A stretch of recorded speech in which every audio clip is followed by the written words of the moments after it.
Welcome to the E-commerce Badassery Podcast, the place for scrappy female entrepreneurs who want to learn actionable steps and strategies to grow the traffic, sales, and profit in your e-commerce business. I'm your host, Jessica Totillo-Coster, a 20-year retail veteran who spent 3 years as the only employee of a 7-figure online store. That shit was crazy.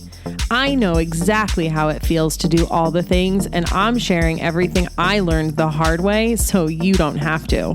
I may have started this business by accident, but supporting badass bosses like you lights me the fuck up, and I am so stoked to see you grow. Are you ready, babe? Let's roll.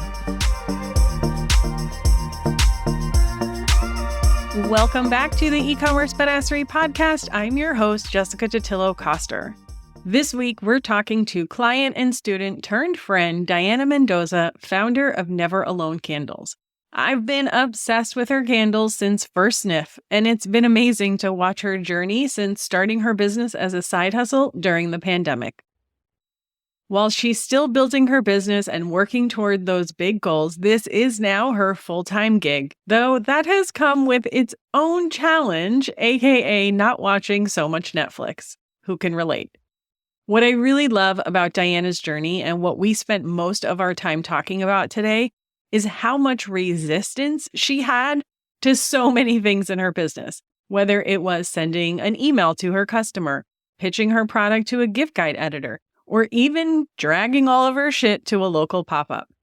But the things that have really made the biggest difference and the biggest strides in her business were all of the things she didn't want to do. But I'm going to let her tell you all about that. Oh, and if you are into scented candles, if you buy more than you could possibly burn like I do, you're going to want to try hers. Check the show notes for all of her links and stay to the end of this episode because we're going to talk about why you need to be on her email list. And it's the perfect tactic for you to steal to grow your list too. Okay, to the episode. Hey, Diana, welcome to the show. Hi, Jessica. So happy to be here. I'm so excited to have you here. We've obviously known each other. You probably remember better than me now. And I feel like we've just been on this crazy journey while you're building your little business. And I'm super excited to chat through all of it because I think that everything you've gone through, somebody listening is going to be like, oh, yeah. Me too. So just thank you so much for agreeing to come on and share your story. But before we get into all of that, can you tell the listeners just a little bit about what you do, why you do it, and why you even started this business in the first place? Hi, everyone. My name is Diana Mendoza, and I am the owner and creator of Never Alone Candles, which is a hand-poured candle business made with coconut wax and non-toxic ingredients. I started this journey in 2020, right at the beginning of the pandemic, when I had time from my media job that I had at the time. And the reason why I started the business was because in 2018, when I was re-diagnosed with breast cancer, I used candles as my modality to get through my day. And I would light a candle, put a little note underneath it, and then just hope and pray for courage. That was the start of my love and obsession with candles. And then fast forward 2020, again, when I had time, I was like, I'm going to make candles. And I told my husband, I'm going to make candles. And he's like, no. So I ordered supplies and I started to just dive into the industry, Facebook groups, all of it. And little by little, I started to pour and they turned out so amazing. I mean, I tell you this all the time, and I have my Harvest candle right next to me. They have the best scent throw of like any scented candle I've ever gotten. I'm so obsessed with them. And if you leave the top off, it fills the room. It's amazing. And there's no weird chemicals in it. It's just natural. So anyways, I decided to start this business, get a name. We're going to put it together. And it was a 6:30 a.m. after a shower type of situation. I'm like, this is what I'm going to call it. And really the name Never Alone Candles really was born because every time I light a candle, I don't feel alone in my journey. That someone else has been through what I've been through, someone else is currently going through what I'm going through, and someone unfortunately will go through the same thing. And in life in general, everyone has their challenges, but as a community, we know and we understand what they're going through. So that's how the name came. And it took me about 6 months to start the brand, create the sense. And then September 1, 2020, I launched it and really no one knew. I had been working really hard behind the scenes on the brand. I had already had experience with another little brand that I created 2 years before called Equican Skincare.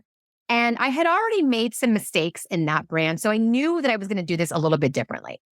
When I presented to everybody, I had a full-fledged website. I had everything. And so it was easy for people to literally that same day add to cart. Love that. Well, and I think too, when you are creating something that already is out there, people are afraid to start making candles because everybody makes candles. And I actually will always kind of tell them your story in like, well, she did it and she's doing great. At the beginning of 2020, when literally everyone was starting a business because they didn't have jobs and there's no such thing as oversaturation. The trick is you have to really stand for something and have a point of view. And you absolutely have that, which I know you've kind of struggled with a little bit. Like I do remember one of our conversations, and this is going to sound like way harsher than I mean it, but I remember literally saying to you, why can't you just be the cancer candle? That is your story. That's why you're doing it. Lean into it. It's okay to do that. And I took that really to heart. And I will say in the beginning, you know that I didn't think about the saturation of this industry at all. It didn't even cross my mind. I was like, this is what I want to do. I have a story behind it. I'm doing it for a purpose. And I think the reason why I started to question the relationship between breast cancer and this candle is because when things started to get busier and harder and visibility got a little harder, that's when I would come to you and be like, well, how do I become more visible? And that's when you said what you said. And I was like, oh my gosh. But when I tell people the story, they're like, absolutely. They're just engaged more. And that is the truth. So why not be that person? I mean, pretty much everyone is touched by someone in their life who has had cancer. My grandmother had it multiple times. I'm lucky and my mom went and got tested and doesn't have the gene, and I guess it goes through the mom side. So if she doesn't have it, I don't have it. But we have all known someone. And my brother, he has this saying that sticks and stones may break my bones, but cancer will probably kill me.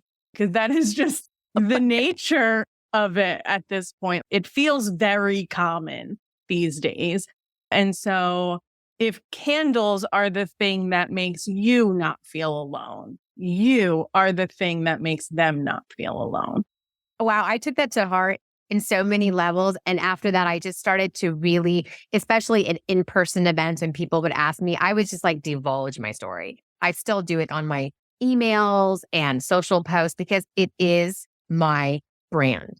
That's the story behind my brand. And I'm no longer ashamed of just labeling myself. And it's just really freaking powerful. And look, not everyone has to go out there. Like you're not out there sharing the nitty gritty of everything you went through, but it's just that reminder that candles are more than candles. Like we talk all the time, people do not buy products. They buy solutions and emotion. And for your candles, it's to not feel alone. And also just because they smell really good. And then the other part is who I was during those moments. I was a positive person.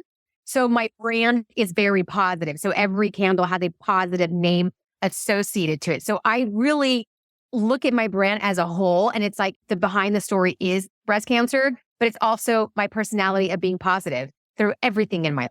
I did share this year for the first time. Well, let me go back. So in 2021, at my 1-year anniversary, so 95% of my family friends did not know that I had a reoccurrence in 2018. So I did my brand video and I shared it through my brand video on my 1-year business birthday. I wanted to share the story and how candles were the modality that really got me through. So then it just kind of brought the brand together. It's really a part of me, my positivity. It's my story. And I am in no way ashamed of any of that and sharing that. So then this year, during the first week of this month, I shared not the details, but the number of treatments, surgeries, years, medicine that I've had to endure in the last 18 years to kind of bring it all together and share that part as well, because that's something that I haven't really shared with a lot of people. And that really resonated a lot with the community. So I just think that you are such a good example of leaning into the thing that sets you apart, and you can do it in a positive way. I always find the negative literally in everything. So I don't think I could do what you do in a positive way. That's just who I am, and people love me or hate me for it. But I just think it's a really good example of so many of us think that our story, that nobody cares. They just want this thing. And it is absolutely the opposite. And we were talking even before we started recording. And of course, we're going to talk about email here today. Is your best emails are the ones where you share what's going on in your life. It is so mind-boggling. I'm like, I don't want to be salesy this week, so let me just write something about myself and just an update. And my update emails or anything that I write that's from my heart, I always have a CTA in there. Those are the most engaged and most opened emails. And so that really just shows me that my subscribers, my community, they want to know about me. They want to know what I like, what I've been up to. And then, of course, that just continues the brand story and really who I am at the core, just my thoughts and stuff. People love it. It's still wild to me. And it's going to forever feel that way. Everyone struggles with email. We know this. Literally the reason why e-commerce badassery exists in the first place. So I'm here and I will continue to be here and shout the importance of email from the rooftops. But I remember at one point you really struggling to come up with content. And we talked about the story, lesson, offer framework, which I need to remember who I heard those words from, because I remember someone else said it. And I was like, oh, that's what I do. But I didn't have like a name for it. And then you would message me. You're like, I sent an email that made money. I was like, I know. And are you still using that framework a little bit in your rotation?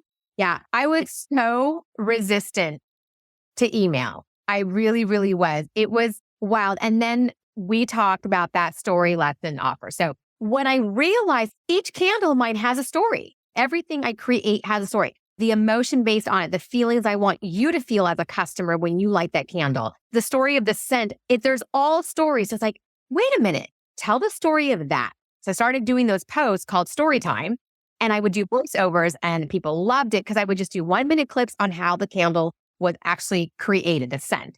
And well, if you tell the story, teach a lesson about it. So my candles are about positive words. Like, well, I can take that one positive word and do a lesson around that. And then boom, the next week, then you do the offer.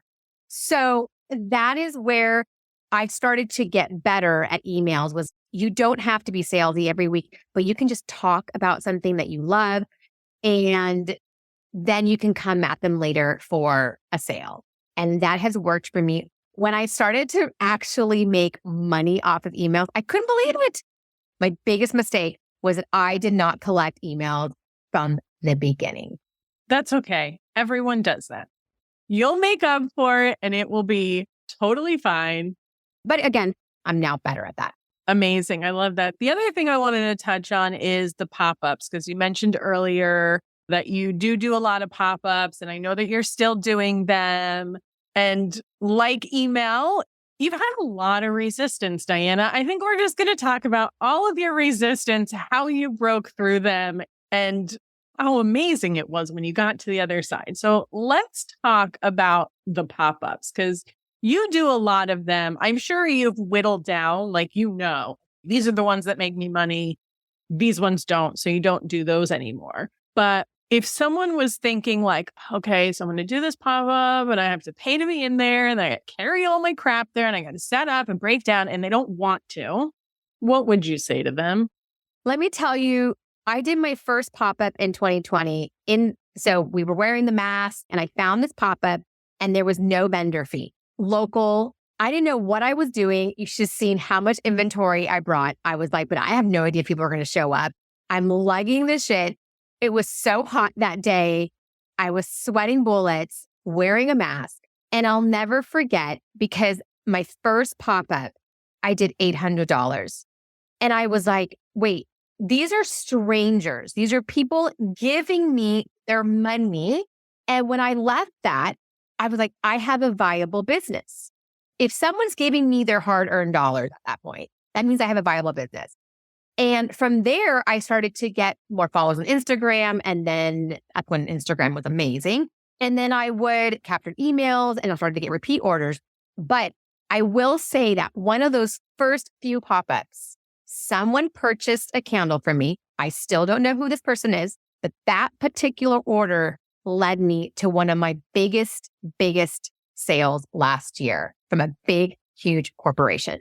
And had I not been there and been open to the possibility of meeting the customers, it would have never happened. And it happened to me multiple times where another connection comes in from those pop-ups and something amazing happens months later. Now, I've had great pop-ups and I've had really shitty ones. And this year, this end of the year, I have so many pop-ups. It's insane. So I really haven't cut back. This is the holiday season, so I do ramp up. But now I get invited to private ones, and those are always great because those are more intentional. But you kind of have to just do it. You got to do it. You got to learn to see if that's where your customer's at. Because not every pop-up, someone wants to buy a $26 candle. And that's okay. That's not my customer. And then you learn that area is not mine. But then you go into another area and you're like, oh my gosh, I killed it this one. Great. Your customer base is there and you grow within that little area. So you just have to do that. And by myself, and they're hard days sometimes. I've cried after some of the events because it wasn't worth my time, my money. Then some of them you walk away. I did a couple last weekend and they were insane. So I do feel like you just have to do it. And you have to think about it too, is if you're starting a business, you need to meet your customer in person. It's the fastest way for you to get feedback, understand what they want, know what direction to go. Like you just can't beat that feedback. And I think we've kind of gotten away from word of mouth, but the world still revolves around word of mouth. 100%. So I know someone who knows someone, oh my God, and they connect you and amazing things happen. So we have to remember that word of mouth is still extremely important in our small businesses. I just want to touch on what actually came out of that because so here is this customer who goes, buys a candle and gives it to someone. The person she gives it to is like the marketing person for a very huge business who then messages you is like, hey, do you want to create some candles for us? It's totally in the wheelhouse of what her business is about and what it stands for. So it's an amazing long-term connection for her. And it was a huge freaking sale from a revenue perspective, all because you went to a pop-up. Literally that simple. I just had another one where I went to a pop-up. It didn't make that much money, but from that particular pop-up, one customer who had bought from me comes back a week later because she knew someone who needed 100 candles. And I was like, piece of cake. And like, what's your lead time? Really quick. So again, from a pop-up that was mediocre in sales, turned out to be incredible. I think a lot of it is you have to pay a vendor fee and they're getting more expensive. And that's okay. It is what it is. You got to lug all your shit, like you said. Some days are really long, but you just don't know the potential until you do it. And my always advice is anyone who's starting out, go meet your customer in person, go to the pop-ups, just do them, learn. You get so much data, like instant data. 100%. I think as a digital marketer and someone who's been in retail for a really long time, I'm all about the numbers and the ROI and okay, you're going to put this much in, how much you're going to get out. And I do still believe that you need to evaluate things individually, but you also need to zoom out a little bit and say, I have spent X number of dollars on marketing. Doesn't matter what that marketing is. Just here's how much I've put in. And this is what I've gotten out of it.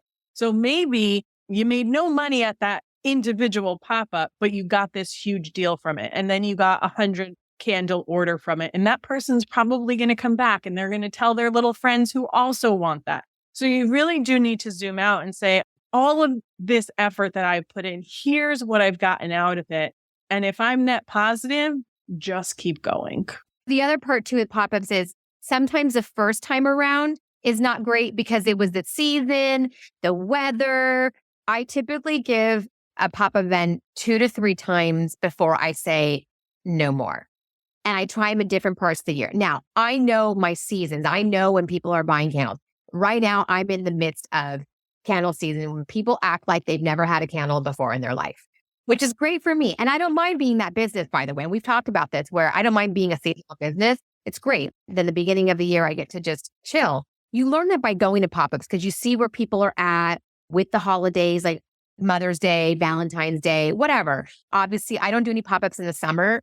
Very, very few, maybe 1 or 2, because that's not really my season. So I know better. But I had to learn that, by the way, the first year when I was sweating and 100-degree weather at a pop-up in the summer. I'm like, why am I here? And hoping your candles don't melt. She's in Southern California with me, just so you guys know. It's hot.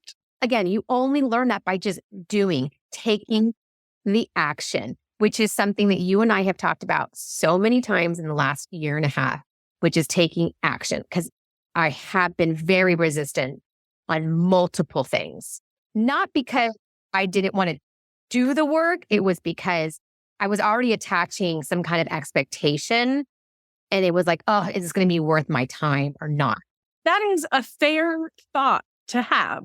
But also, we need to try everything at least once. And I know too, like even with wholesale, I mean, look, you're not going to have a huge wholesale business. It's just not really what you want.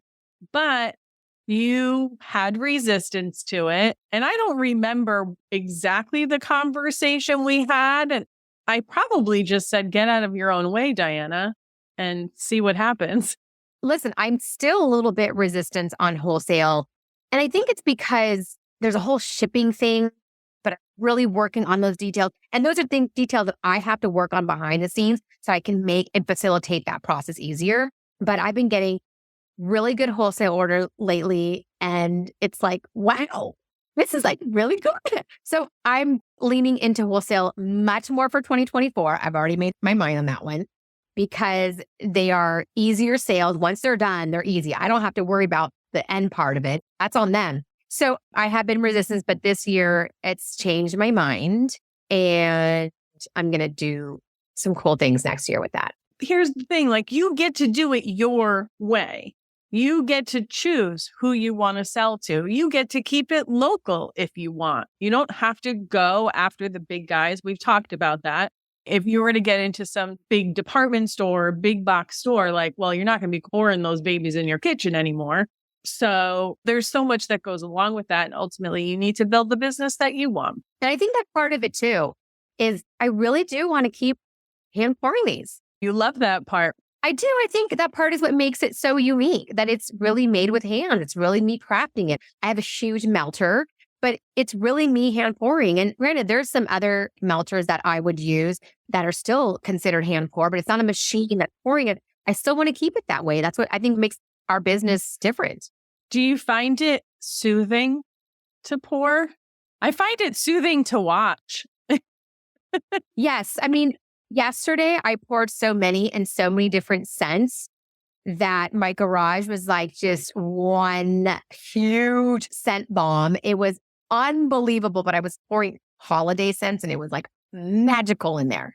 Oh, wow. So yeah, I still have a good time doing that. I really have a good time actually mixing different scents.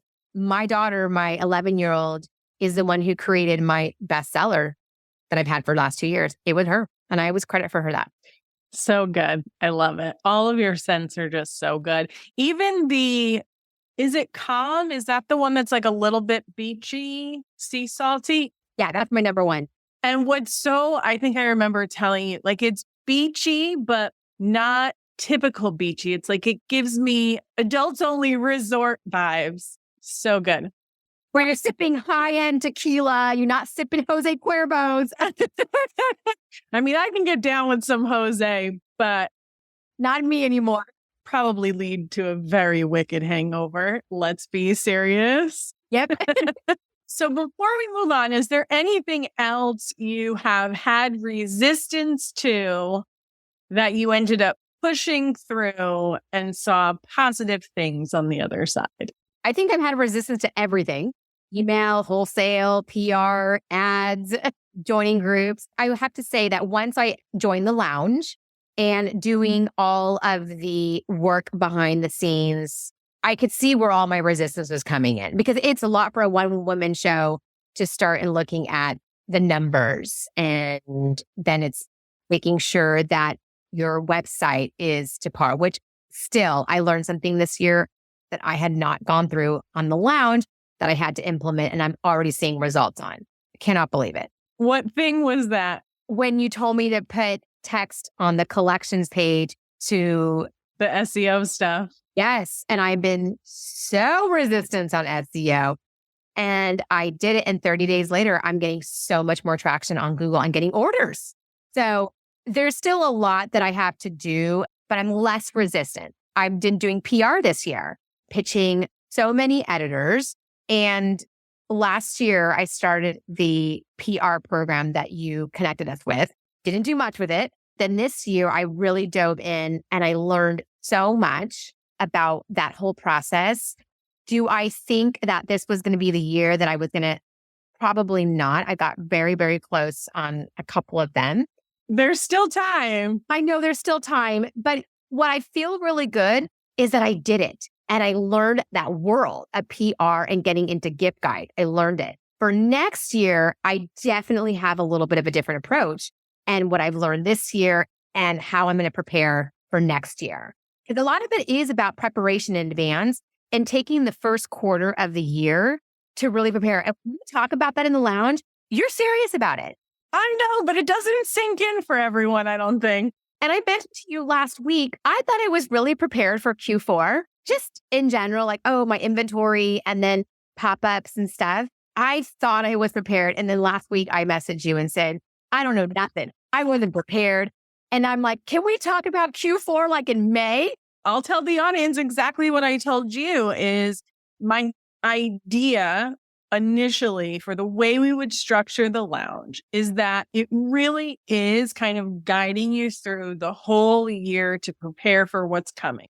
That's what the yearly ops and marketing calendar is about. That's what the KPI calculator is about. That's what all of that is about. It's why we have the quarterly planning sessions. And I want to be talking about Q4 in June because that's when you're supposed to start. In my 20 years in corporate, that's when we start talking about it. But you small business owners, and I say this in the most sweet, loving way possible, your head's just not there and I can't get through. Because for you guys, it's summer, your kids are out, you're traveling, and I get that. So it's a balance. I really, really felt it this year more than ever than the 2 years before, where I should have had this fully fledged out in June. Every type of ad I was going to run or any kind of campaign I was going to do, exactly what my emails were going to be like for not just for like November, December. I'm talking about September, October, and the rest of the year. What is the topic? And things can be flexible. And of course, you know, the hardest part of any product business is how much inventory you should have. But I should have known better because a lot of my products are the same in the sense of I use the same jars. I just change out the scents depending on something new. I mean, I do kind of have evergreen collections, so I could build upon that. And I just really feel like, wow, I really missed the boat again. These are the lessons. And whenever you end up doing this year becomes the blueprint for next year and you just layer on. But I think you had asked me, like, what is the lounge in 2024? And I think one of the things we're definitely going to do is we're going to talk about Q4 in June. And the people who are ready will come and be a part of that. And the people who aren't. All I can do is teach you guys the way, but it's really up to everyone to do the work and implement and all of that. But I do want to provide that because when you really think about all the things you could do, the PR piece, the gift guides, you need to be thinking of that shit in June. You just do. The PR thing, I mean, it's even before that. Thankfully, I was prepared for that part and doing photography and things like that. But there was so much more I could have done in June to prepare for now and not feel so rushed. And then you're buying supplies at cost that you shouldn't be buying those supplies at, preparing for like shipping boxes. By the way, talking to your wholesalers. In fact, yesterday I delivered an order and I said, I want to sit down with you in January and I want to plan out the year. What should we do together this year? What are you thinking? Here's what I'm thinking. And let's make a plan. And she was so open to that because we have a couple of collabs we want to do. But that's the way it should be January, February when things are a little slower. It's okay. How are we going to elevate this year from last year? And of course, that ties into your yearly ops that we do in the lounge, which is so eye-opening. And I've told you, when I did my first yearly ops and I did that KPI calculator, I was dumbfounded that all I had to do was tweak some things. It takes work and I could be at the level I want to be at.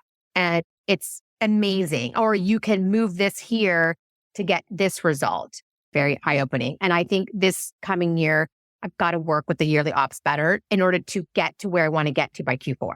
Part of what I want to do as the facilitator of this whole thing is how else can I make sure that that is getting implemented? Look, you guys are all adults, right? Like I can't babysit you and hold your hand, but I do want to make sure I'm giving you the opportunity to take advantage of those tools. And I think another really important thing that you had said recently, you hadn't been on our calls in a while and you're like, I'm busy. And if you guys could see the video, like I'm doing air quotes here, whether someone is in the lounge or in any program or working with any educator, you've got to take advantage of the tools that are there for you and the resources that are being provided. Our Q1 quarterly planning we do in January. It's a little bit behind. Typical retail companies are on a February through January fiscal calendar. Most small businesses are on a yearly calendar, so it's a little bit different. But that time, that quarterly planning, you should not be anywhere but with us, Diana, just letting you know. I am actually putting it in my calendar now for 2024. Those hours cannot be missed to be in the community, to listen to other small businesses and see what they're doing, what their struggles are, where I could be of service, my questions that I have. And no question is ever done in our group, in the lounge, because we learn from it. We've all been in certain situations. And I was on that call just 2 weeks ago, whenever it was. And I was like, howdy, Kathy, because I wanted to talk about email, which I never thought I would want to talk about that kind of stuff. I really missed being live in the sessions. And so I am making that a promise to myself and to you that I will be there as much as I can, because that's when you learn a lot. There's so much that comes out of those moments. There are actually memberships that I am a part of where they provide specific type of content and then they have a community and they have calls. I haven't even joined the community. I'm not even in it. And I've never gone to one of their calls. Part of it is because I don't have the bandwidth to implement right now, even though I've been paying for this thing for like a year. So just guys, so you know, like I do the same thing, but we don't take advantage of what's right there in front of us. And that is where the magic happens. I don't know what that is. Is that just like a human problem? Is it maybe we feel like if we're not busy behind our computer or creating a social post or something like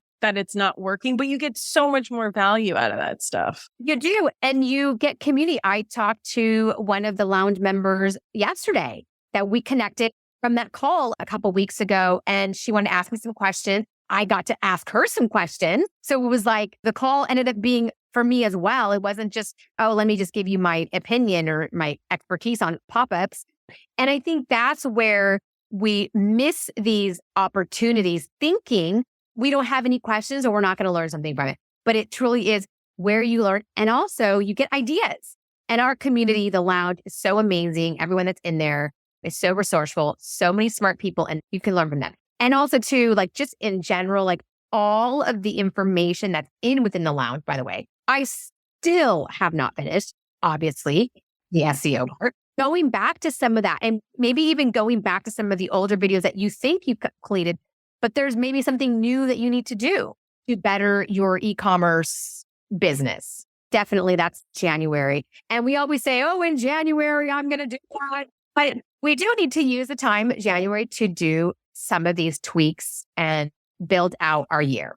It's so important. And the balance to that is you can't beat yourself up about it because you're only human. You have lives, you have partners, you have children. You have Netflix. Lots of Netflix. At the end of the day, when you focus, when you do the work, the magic happens. But you've got to just focus and do the work. It literally is that simple. All about taking the inspired action. And you said something earlier too that really resonates with me is trying it once, trying it a couple of times. It may not be where you want the business to go, but then you don't know if it's going to work. So you have to try it. I really do believe it. Every aspect of the e-commerce world, I think you should tap into it and see if that's where you have some enjoyment and you have some success. I've been having this conversation about social media now because just social media this year has been such trash. If you don't love it, if you don't find joy in it, go do something else that's going to bring you better results and that you enjoy more. Who cares? It's so hard to let go of. Or find the platform that you really love and go all in on that one. Totally. If it's Pinterest and you get results from that, go all in. If it's TikTok or if it's Instagram, you go all in on those and you have to find joy. Look at some of the pop-ups. Sometimes they're so amazing just based on the fact that the people that I'm around, the other small business owners that are around, the other vendors that are there that just inspire me as well. And that we're all in this together. So we have such a good time. And sometimes it may not be the greatest sales day, but I'm like, I had a good day. So fun to be around my new friends. I met all these new people. And then that new person might tell this person and tell person. And then it just goes back to that networking, which is the same thing in the lounge, by the way. It's about networking as well. And we're actually, nothing is concrete yet because I did run into this one very big red flag that I reached out to the platform support. And I'm like, please tell me you're fixing this. But the platform that I want to move to actually has a way to like automatically and randomly match you guys together for connection, which I think is so powerful because like nobody wants to make the first move. So this piece of technology would do it for you. So that's definitely on my radar for next year as well. I just think it's so important. You know, look, I love working from home in my pajamas. Same. I really do. I am in my pajamas right now as we record this. So I absolutely love all of that, but it's lonely behind your computer. And that's why I loved when I got back to the community a couple weeks ago. I was like, oh, I kind of missed this. I did. But you know, the other part too, I wanted to say is what you and Nicole bring to the lounge is expertise. And this is what you're doing every day. You're finding out other ways for us to grow so that we don't have to go do this. For example, this podcast. And if you're a new listener, please go back to all her podcasts. Thank you. But make sure you don't do them from the car because I can promise you right now that you will need to have a notepad because the e-commerce badassery podcast is the most actionable podcast I've ever listened to where you can implement something into your business from every single episode that you've ever put out there. Because I've listened to a lot, but it's because it's so freaking actionable. Like there's no excuse. Have you finished Netflix yet? I did. We cut that off. I am not allowed until December 23rd. Love it. Except for the fact that Alexander, my oldest daughter, said to me, The Crown is about to drop the last season. We'll see what happens. But that's my distraction. But again, it's like what you bring out is actionable. So I have to remember what you're doing behind the scenes. You're doing some of the work that I don't have to do because you're bringing it to me. Now you just got to implement it. That's always been the goal. So thank you so much for all those kind words. Oh my gosh, this podcast, it's the greatest thing I think I've ever done in my business. And one of those things where I'm like, man, I should have just started this sooner. And I really just started it because I needed a more long form way Instagram only had so many characters. And I was like, I need more space to say what I'm trying to say. And this is just really great because I don't have to be on camera and I can just record whenever inspiration strikes. And I love this medium. It's amazing. And it has taught me to love my voice because I think my voice is so nasally and I hate it. I always have, but now I'm over it.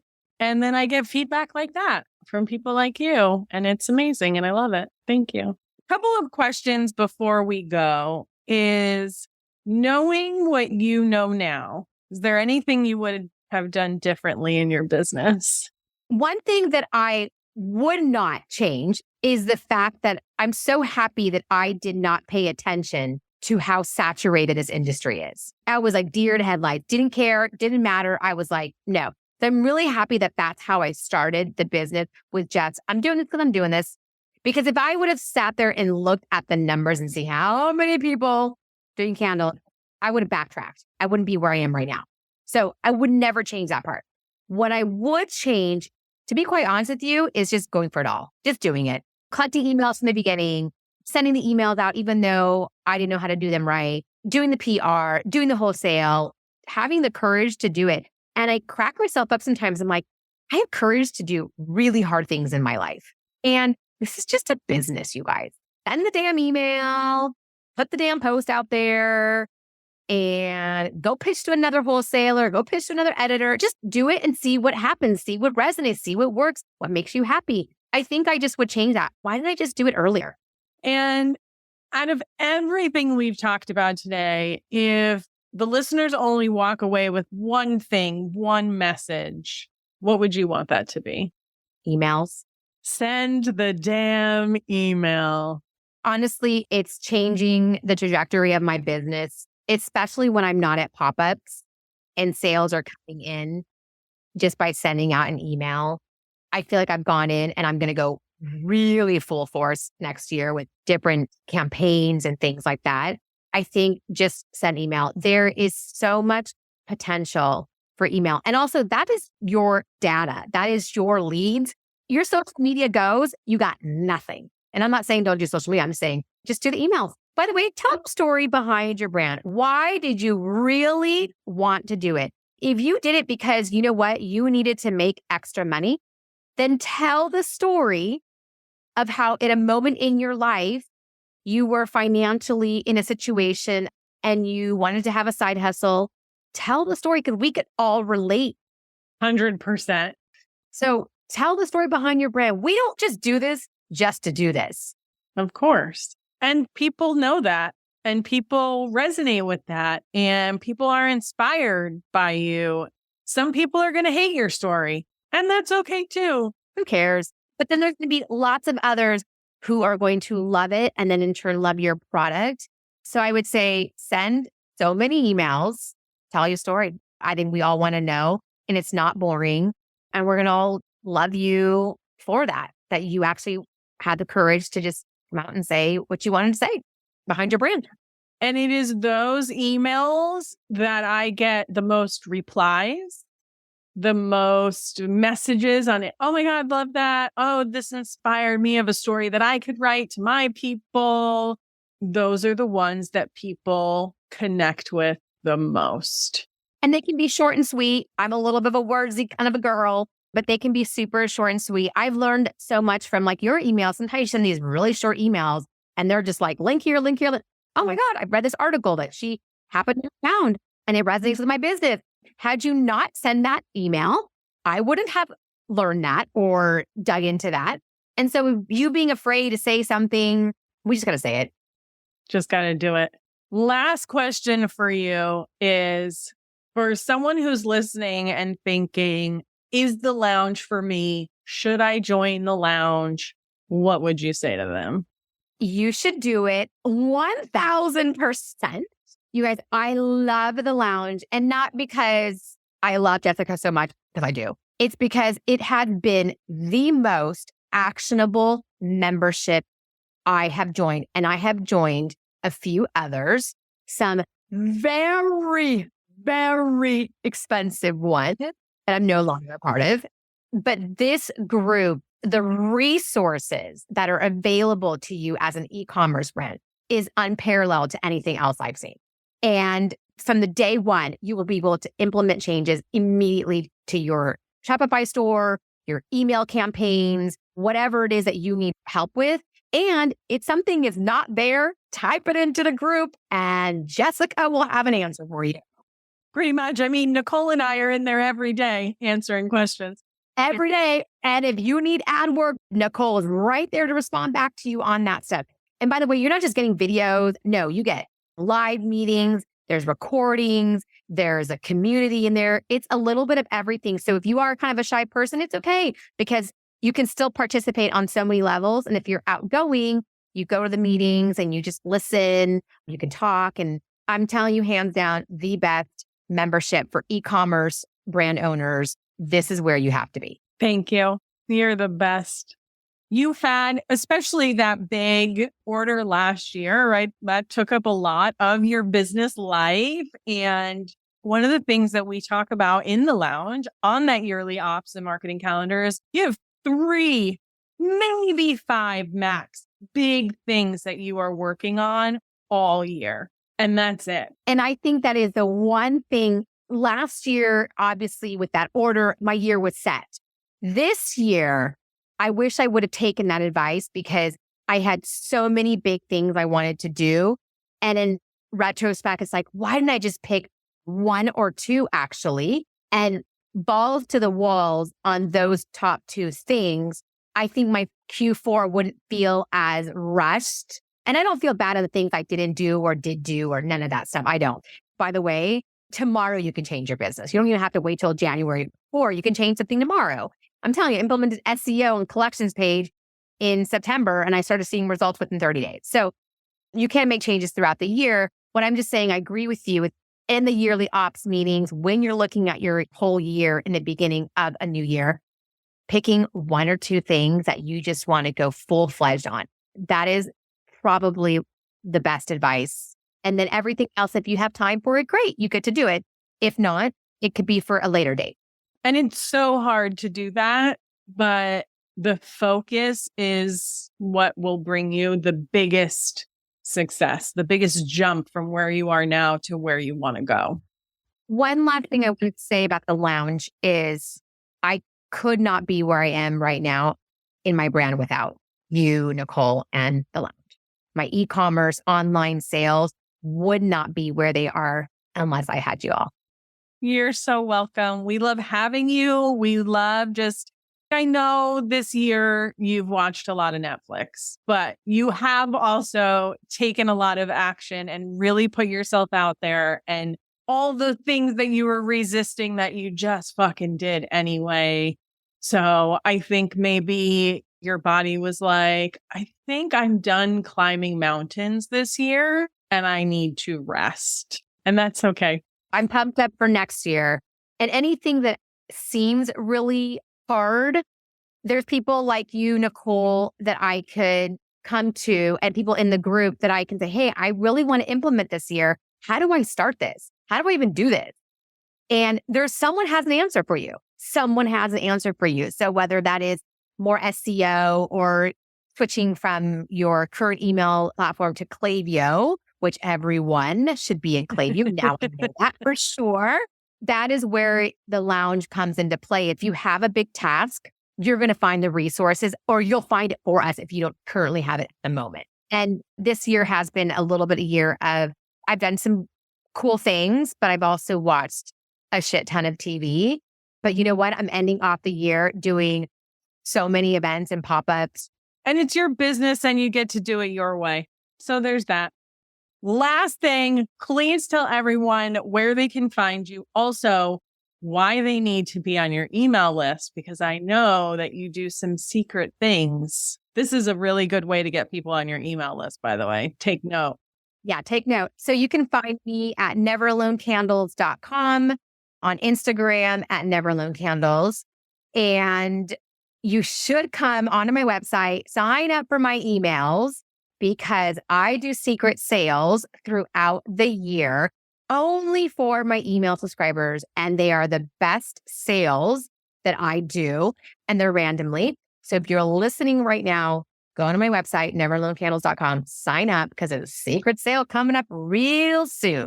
Amazing. And guys, they all smell delicious. If you have any questions about her scents, let me know. I love them all the manly ones. I like manly scents. What can I say? And holiday ones. Thank you, Diana, so much for being here today. Thank you guys for listening and hanging out with us. I hope if nothing else, this just gives you the little kick in the pants you need to go do the thing that you have been hesitating on doing. I hope you have a kick-ass rest of your day, and I'll see you on the flip side, friend.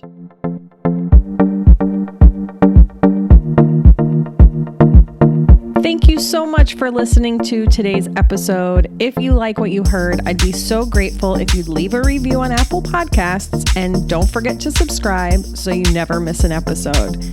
And if you're looking to surround yourself with more product entrepreneurs who totally get your life right now, get your booty on over to the E-commerce Badassery Facebook group. Can't wait to see you there.